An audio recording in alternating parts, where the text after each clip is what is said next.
Hello, my name is Mark, and I am the co-first author of this paper. Let's get started. The focus of this work revolves around a protein called RNP1A.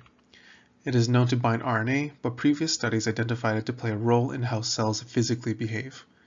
The studies that identified RNP1A places us at the center of a macromolecular structure called the contractility kit. This is a dynamic complex of proteins that include myosin 2, cortexelin 1, and NiQ-gap proteins. They all work together to control cell shape, cortical tension, and mechanical responses. Now, how does RNP1A work with this contractility kit? We'll get to that in a moment. Now, to characterize RNP1A, we tried knocking it out, but we found that RNP1A is essential for cell survival. Instead, we knocked it down, reducing its levels in the cell. When we did this, several things went wrong. First, cells grew more slowly and didn't stick well to surfaces. During cell division, many cells fail to form a normal cleavage furrow and instead produce these V-shaped furrows, showing that RNP1A is important for proper cytokinesis.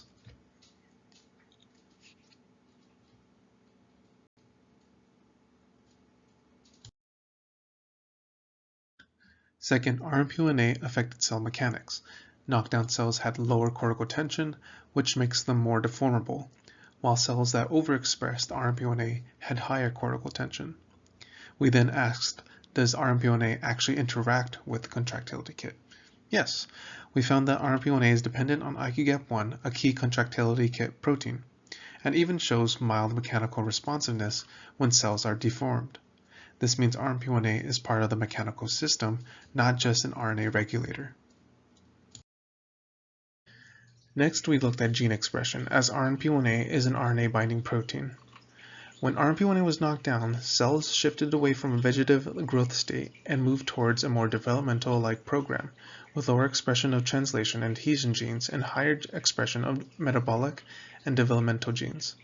On top of that, we also performed CLIP-seq to identify the transcripts that RNP1A directly bound. What we identified were 24 RNA transcripts, of which 9 were involved in macropinocytosis.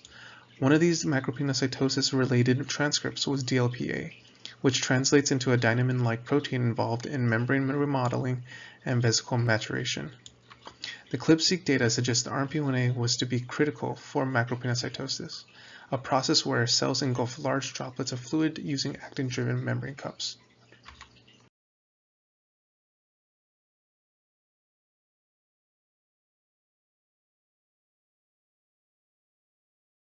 We found that RNP1A knockdown cells formed fewer macropinosomes and were slower at processing what they swallowed.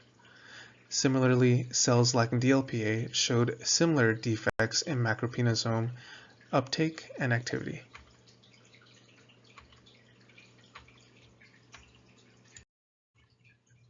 Now, to bring it back where we started, we also found that CK proteins, especially cortexin 1, IQ-GAP1, and myosin 2, are required for normal macropinosome size and dynamics, tying mechanical forces directly to nutrient uptake. So what is the big picture? RNP1A is not just an RNA-binding protein. It acts as a bridge between gene regulation, contractility kits, and cell mechanics.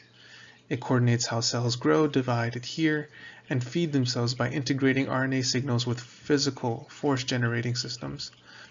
Altogether, these findings reveal that RNP1A helps link RNA regulation to the mechanical systems of contractility kits to shape how cells function.